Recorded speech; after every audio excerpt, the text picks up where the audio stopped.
আসুন আজকের আলোচনা শুরু করা যাক। আমাদের হাতে বেশ কিছু খবর এসেছে, ঢাকাপোস্ট.com থেকে নেওয়া কিছু অংশ, কিছু শিরোনাম। হুম। এখানে অনেক কিছুই আছে দেখছি, নিরাপত্তা, রাজনীতি, সমাজ, অর্থনীতি, আন্তর্জাতিক বিষয়, আবার ধরুন সংস্কৃতি, খেলাধুলোও বাদ নেই। আচ্ছা।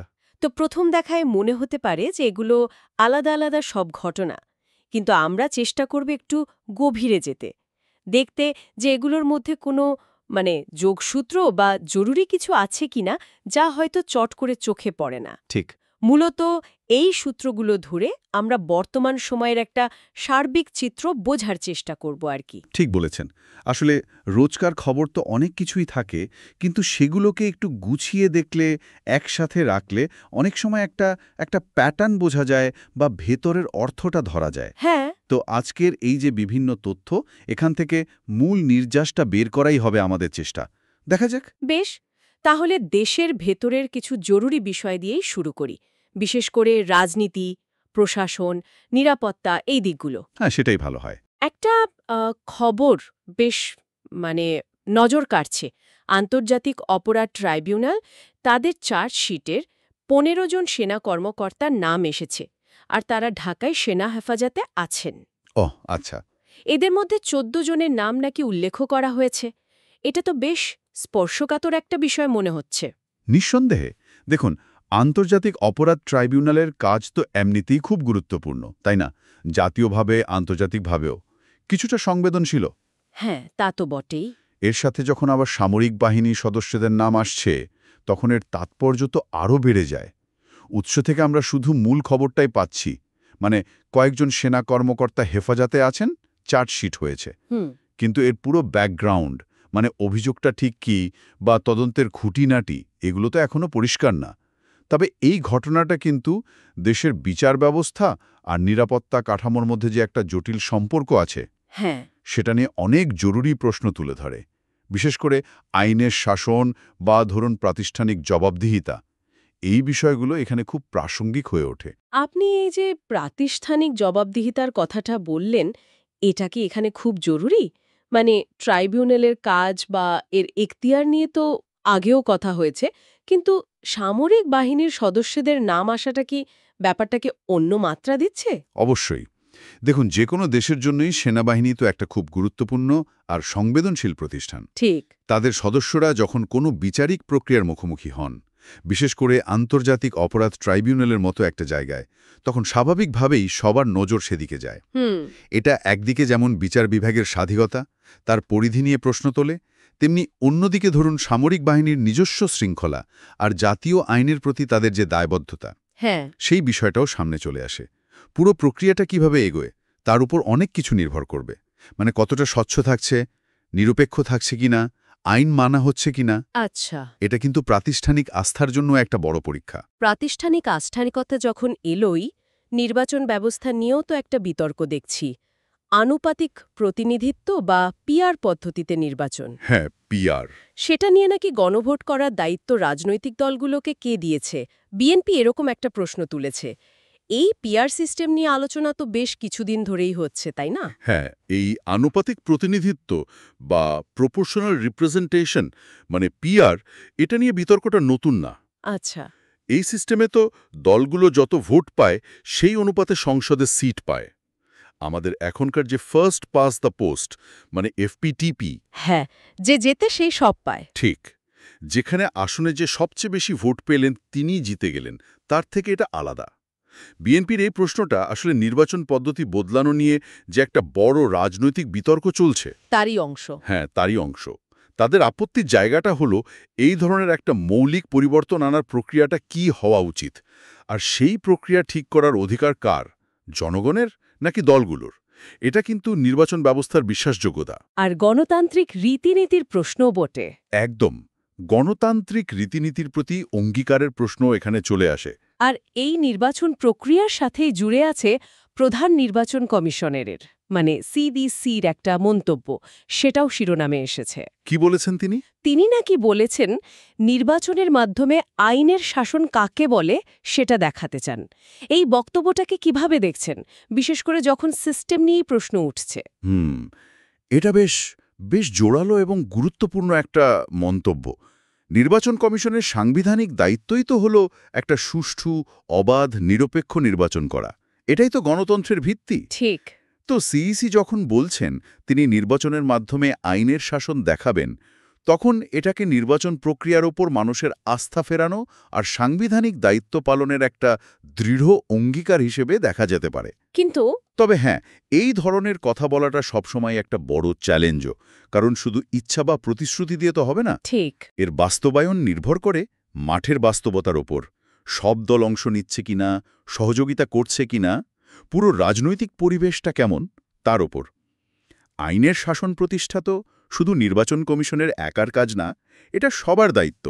অর্থাৎ একদিকে সিস্টেম নিয়ে বিতর্ক, অন্যদিকে কমিশনের আশ্বাস।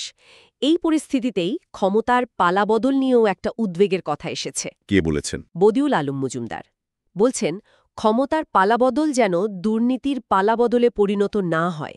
এটা তো আমাদের দেশে খুব পরিচিত একটা ভয়, তাই না? অত্যন্ত প্রাসঙ্গিক এবং খুব পরিচিত একটা আশঙ্কা।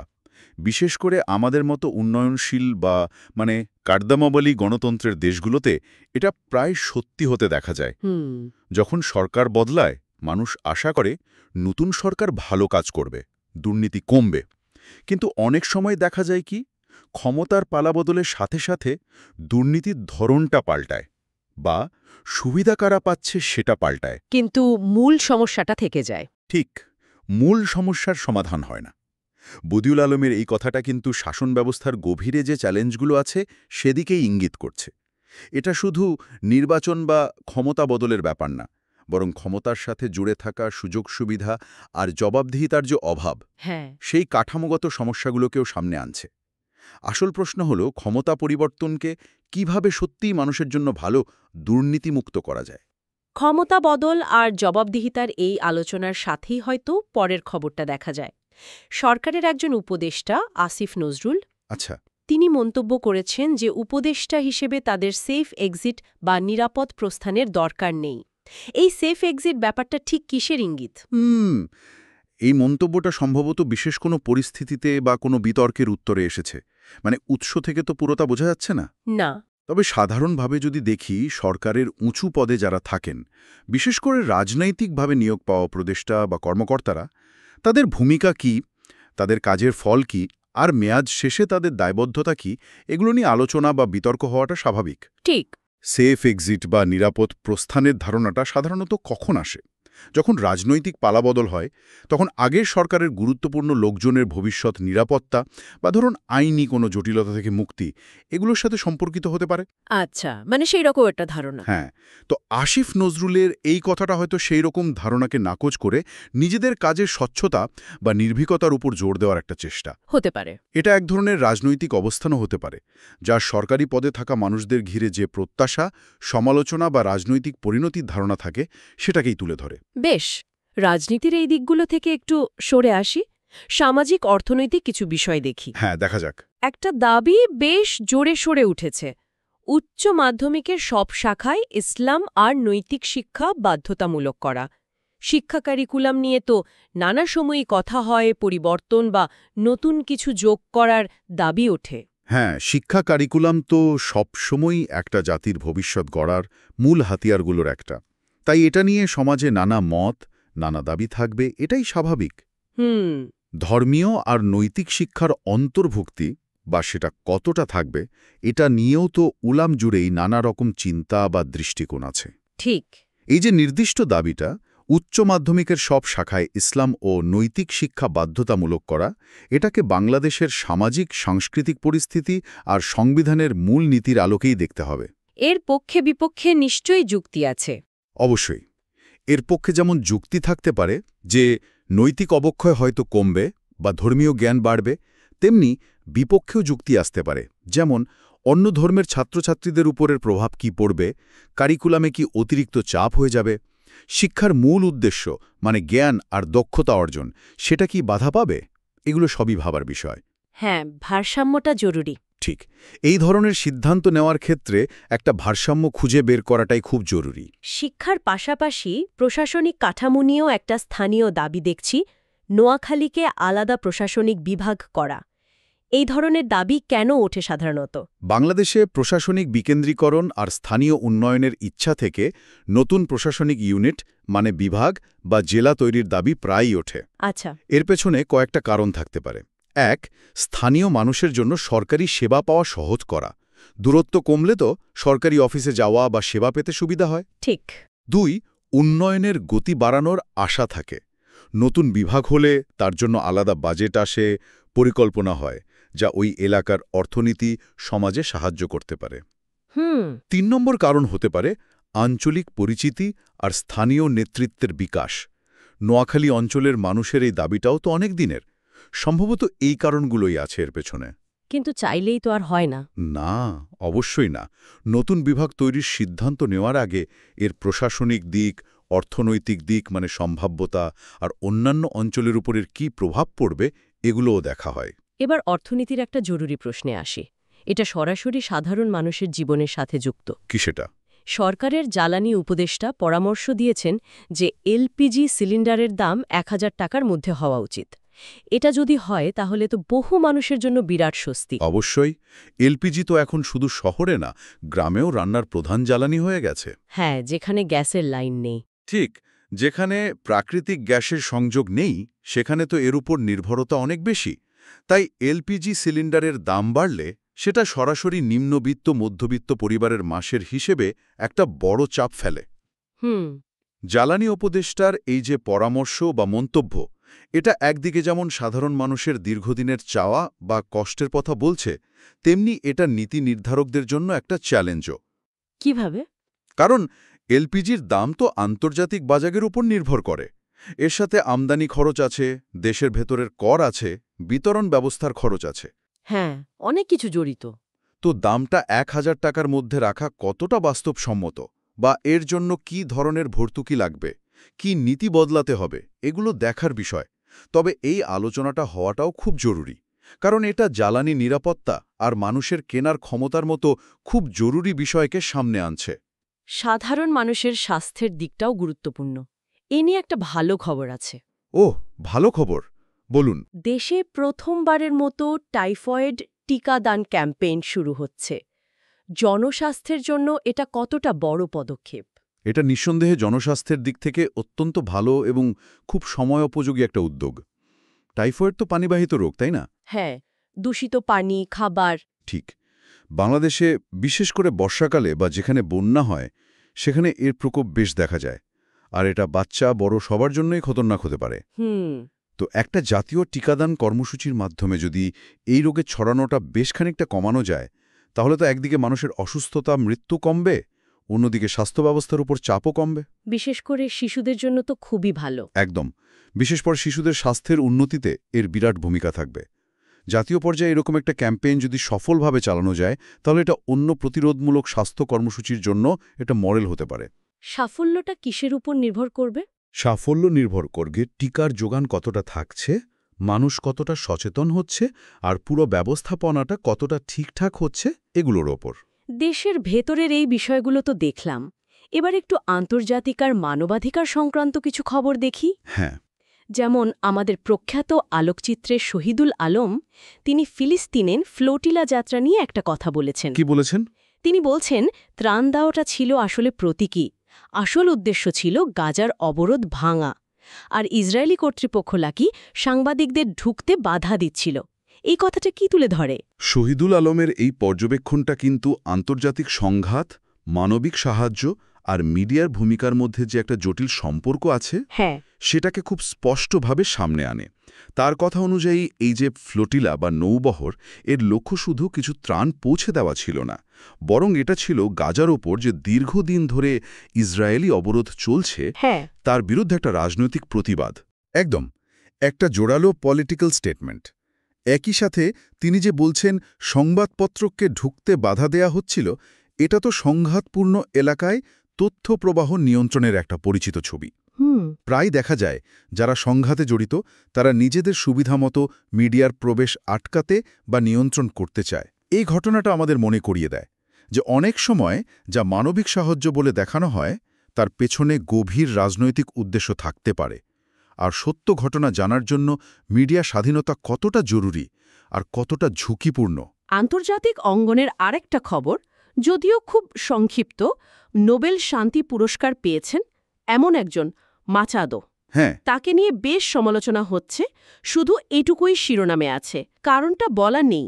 কিন্তু এই ধরনের ঘটনা কিসের ইঙ্গিত দেয়? যেহেতু শিরোনামে শুধু সমালোচনার কথা আছে, কারণ বা প্রেক্ষাপট আমরা জানি না। হ্যাঁ, তবে এটা একটা সাধারণ প্রবণতা যে নোবেল পুরস্কারের মতো এত বড় সম্মান পাওয়ার পরেও বা পাওয়ার কারণেই অনেক বিখ্যাত মানুষ বিভিন্ন সময়ে বিতর্কের মধ্যে পড়েন। কেন এমন হয়? কারণ হতে পারে তাদের আগের কোনো বিতর্কিত কাজ, বা ধরুন সাম্প্রতিক কোনো কথা যা অনেকের ভালো লাগেনি, অথবা তাদের কাজের প্রভাব বা পদ্ধতি নিয়ে অন্যদের ভিন্নমত। কখনো কখনো পুরস্কার দেওয়ার সিদ্ধান্তটা নিয়েও বিতর্ক হয়। আচ্ছা, এই ঘটনাটা মনে করিয়ে দেয় যে আন্তর্জাতিক খ্যাতি বা পুরস্কার পেলেই যে সবাই সবসময় প্রশংসা করবে বা মেনে নেবে তা কিন্তু নয়। বিখ্যাত বা প্রভাবশালী মানুষদের জীবন আর কাজ প্রায়ই সাধারণ মানুষের চুলচেরা বিশ্লেষণের মুখে পড়ে, আর তাদের ঘিরে বিতর্ক তৈরি হওয়াটা আধুনিক দুনিয়া খুব একটা অস্বাভাবিক না। আন্তর্জাতিক নিরাপত্তা নিয়েও একটা চিন্তার খবর আছে। মার্কিন সেনাবাহিনীকে বিস্ফোরক দেয় এমন একটা কারখানায় নাকি ভয়াবহ বিস্ফোরণ হয়েছে। ওহ, এর প্রভাব কি শুধু আমেরিকার মধ্যেই থাকবে? না, আপাতদৃষ্টিতে এটা আমেরিকার ভেতরের দুর্ঘটনা মনে হলেও এর প্রভাব কিন্তু এর চেয়েও বেশি হতে পারে। যেমন? প্রথমত, এটা সামরিক সরঞ্জাম, বিশেষ করে বিস্ফোরকের মতো খতরনাক জিনিস তৈরি আর রাখার ঝুঁকিটাকে সামনে আনছে। নিরাপত্তা ব্যবস্থায় সামান্য ভুল হলেই কিন্তু ভয়াবহ ব্যাপার ঘটতে পারে। ঠিক। দ্বিতীয়ত, এখনকার দুনিয়ায় ডিফেন্সের জিনিসপত্রের সাপ্লাই চেন বা সরবরাহ ব্যবস্থাটা খুব জটিল, আর প্রায়ই এটা গ্লোবাল। মানে এক দেশের কারখানায় উৎপাদন বন্ধ হলে অন্য দেশের প্রতিরক্ষা প্রস্তুতি বা চলমান কোনো সামরিক কাজেও তার প্রভাব পড়তে পারে, যদি তারা ওই সাপ্লায়ারের উপর নির্ভর করে থাকে। একদম। তৃতীয়ত, এই ধরনের ঘটনা প্রযুক্তিগত ঝুঁকি, কারখানার নিরাপত্তার মান আর জরুরি অবস্থা মোকাবিলার প্রস্তুতি নিয়ে নতুন করে ভাবায়। এটা শুধু একটা কারখানার দুর্ঘটনা না, বরং বৈশ্বিক নিরাপত্তা আর সরবরাহ ব্যবস্থার যে একটা ভঙ্গুর দিক আছে সেটারও একটা উদাহরণ হতে পারে। আলোচনার প্রায় শেষ দিকে চলে এসেছি। সংস্কৃতি আর খেলার জগতের দুটো ছোট খবর দেখিনি। হ্যাঁ, নিশ্চয়ই। ফরিদ কবিরের একটা লেখা বেরিয়েছে, শিরোনাম হলো আমাদের সামনে আর কোনো সৈয়দ মঞ্জুরুল ইসলাম নেই। এটা তো বেশ ব্যক্তিগত মতামতধর্মী শোনাচ্ছে। হ্যাঁ, এটা একটা মতামত বা স্মৃতিচারণমূলক লেখার শিরোনাম বলেই মনে হচ্ছে।